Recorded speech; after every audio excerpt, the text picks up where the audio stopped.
कक्षा 12 हिंदी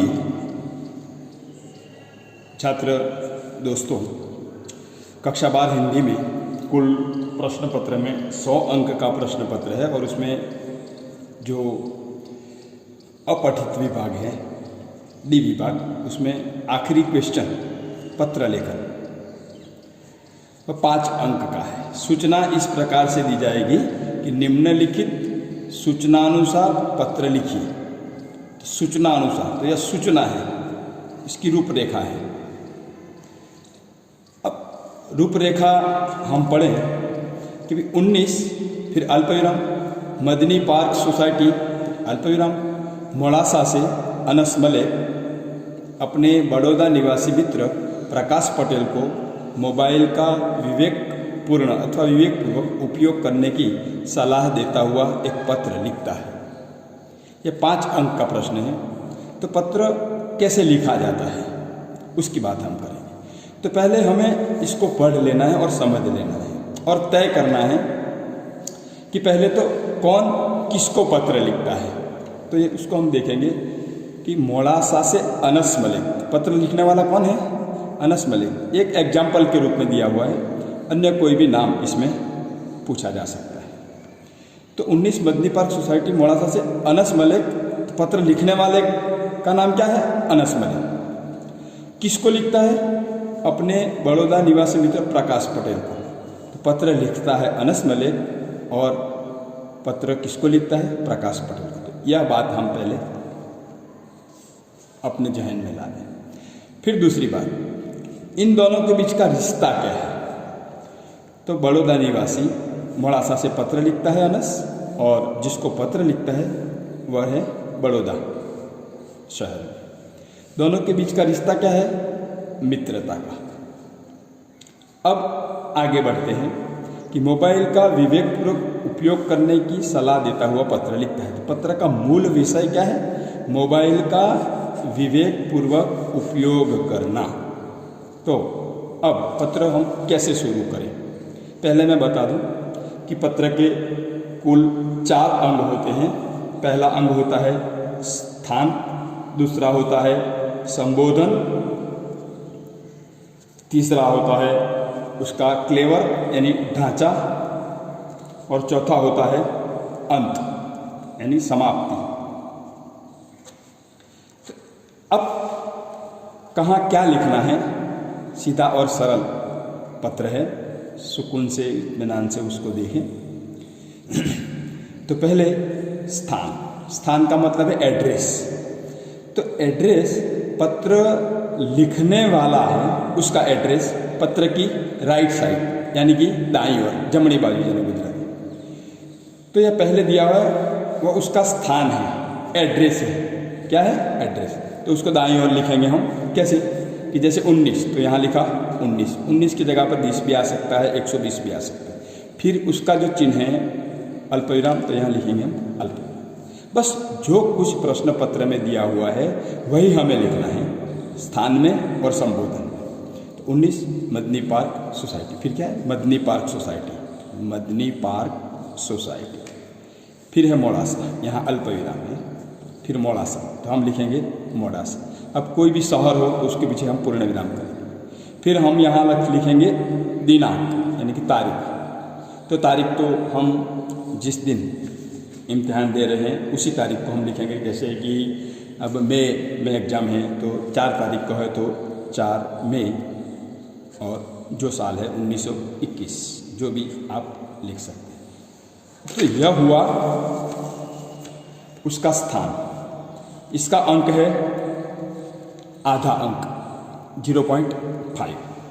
अब इतना लिखकर आ जाने से आधा अंक नहीं मिलता, पूरा पत्र लिखेंगे तब यह अंक गिनती में लिया जाए। अब उसका स्थान और फिर है संबोधन। तो संबोधन ठीक उसकी उल्टी दिशा, बाईं तरफ यानी कि राइट साइड हमने स्थान दिया, तो उसके यहाँ हम लिखेंगे संबोधन। तो अब संबोधन में मैंने पहले आपको बात बताई कि भाई दोनों का रिश्ता क्या है। तो अनस मलिक और प्रकाश पटेल दोनों का रिश्ता क्या है? मित्र है। तो अनस अपने मित्र को पत्र लिखता है तो हम लिखेंगे प्रिय मित्र अल्पविराम। फिर नाम क्या है? प्रकाश पटेल। जो कुछ दिया है वही लिखना है। फिर उसके लिए हम उसका अभिवादन करेंगे कि भाई प्रिय मित्र प्रकाश पटेल नमस्कार, फिर अल्प फिर पूर्ण विराम, यहाँ अंत हो गया। तो इतना हुआ तो आधा, यानी कि यह पाँच अंकों में से एक अंक हमें स्थान और संबोधन का मिलता है, बाकी रहे 4 अंक। अब जो 4 मार्क्स हैं वह हमें पत्र के आगे जो उसका ढांचा है, उसका विषय वस्तु है, उसका क्लेवर है, उसके मिलते हैं। तो अब स्थान हो गया, संबोधन हो गया। अब संबोधन में यहाँ पर कोई एक शिष्टाचार की बात है कि कोई पुत्र अपने पिता को लिखता है तो फिर प्रिय मित्र हम नहीं लिखेंगे, दोनों का रिश्ता पहले तय कर लेंगे, फिर संबोधन हम करेंगे।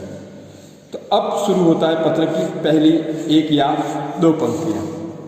तो उसमें हम इस विभाग को जो 4 अंक का है उसको हम 3 भागों में बांटेंगे। 3 भागों में मतलब कि आरंभ, फिर यहाँ आएगा मध्य और अंत। यह आपको लिखना नहीं है, आरंभ, मध्य और अंत। यह बात आपको इम्तिहान में लिखनी नहीं, मैं आपको समझाने के लिए यह बात कह रहा हूँ। लेकिन आरंभ, तो आरंभ में हम पहले कुशल मंगल पूछते हैं कि भाई प्रिय मित्र कल ही तुम्हारे पिता की शिकायत थी, तुम्हारी मम्मी की शिकायत थी, बहन की शिकायत थी, कोई भी ऐसा बहाना या तो कोई भी ऐसी बात कि जो पत्र का आरंभ कर सके, प्रस्तावना कर सके, तो वह हम लिखेंगे कि भाई तेरे पिता का फोन था, पिताजी का, और शिकायत करते थे तेरी अतिरिक्त जो अधिकतर मोबाइल में डूबा रहता है इसलिए, क्योंकि विषय क्या है, मोबाइल का विवेकपूर्वक उपयोग करने की सलाह देता है। तो उसके लिए हमने आरंभ किया। अब जो मध्य है 3 अंक का, 3.5 वह मेन है। तो उसमें हमें लिखना क्या है? उसमें हमें लिखना है कि भाई मोबाइल का विवेकपूर्वक उपयोग करने की सलाह देता है। तो बस मोबाइल से हमें क्या हानि होती है उसके विषय में लिखेंगे, विवेकपूर्वक उपयोग करने से उसके क्या फ़ायदे हैं इसके बारे में लिखेंगे। कोई भी विषय हो, जैसे रक्तदान का महत्व है, हिंदी भाषा का महत्व है, स्वच्छता का महत्व है, ऐसे अनेक विषय हैं, वृक्षारोपण का महत्व है। तो किसी भी विषय को लेकर हम पत्र लिख सकते हैं, लेकिन इतनी बार हम जरूर याद रखें कि जो दिया हुआ है वही एड्रेस यहाँ लिखना है। संबोधन रिश्ते के तौर पर जो भी है उसका करना है, और फिर आरंभ करके फिर मध्य में हमारे पास जो ज्ञान है उस विषय के अनुरूप उसको हम यहाँ 8 से 10 पंक्तियों में लिखेंगे हम, ताकि हमें पूरा फिर उसका अंत, यहाँ पर उसका अंत होगा। समाप्ति में अधिकतर हम शिष्टाचार दिखाते हैं कि पत्र पूरा हुआ तो तुम्हारे माता पिता को मेरा प्रणाम कहना, छोटी मुन्नी को मेरा प्यार देना, छोटे मुन्ने को मेरा प्यार देना, शिष्टाचार की बात आती है। और फिर अंत में हम लिखेंगे कि पत्र जो प्राप्त करता है उसकी बात तो हमने करी। अब पत्र लिखने वाला कौन है तो उसका यहाँ नाम है और रिश्ता आएगा कि तुम्हारा मित्र है, तुम्हारा मित्र, तो हम लिखेंगे तुम्हारा मित्र कौन, अनस मलिक, अनस मलिक। तो पत्र लिखने वाले का पता, एड्रेस दाईं ओर, और अंत में उसका नाम, और संबोधन में जिसको हम पत्र लिखते हैं उसकी बात होगी। तो बोल रही बात अब विषय वस्तु की, तो ऐसे 10 या 12 विषय नेक्स्ट वीडियो में आपको बताऊंगा, और उन विषय के बारे में भी मैं समझाऊंगा, और उन विषयों को याद रखिए। और जो या उसकी जो पद्धति है वो पद्धति में इन है कि पहले पत्र की दाईं ओर हम पता लिखते हैं, एड्रेस लिखते हैं, इसके बाद संबोधन करते हैं, उसके बाद पत्र को 3 भागों में बांटते हैं, और उसके बाद हम उसका यहाँ पर अंत करते हैं। तो ऐसे कुछ विषय हैं जो आप भी पढ़ सकते हैं। वृक्षारोपण है, महंगाई है, फिजूल खर्च न करने की सलाह है, अनेक विषय हैं। इन विषयों के बारे में आप थोड़ा पढ़ते रहिए, और उन सभी विषयों की जानकारी मैं एक वीडियो बनाकर आपसे भेजूंगा। उसकी बार बार उसकी कोशिश और प्रयत्न कीजिए कि पत्र का जो प्रारूप है, उसका जो ढांचा है वो किस प्रकार से होना चाहिए। अस्सलाम वालेकुम।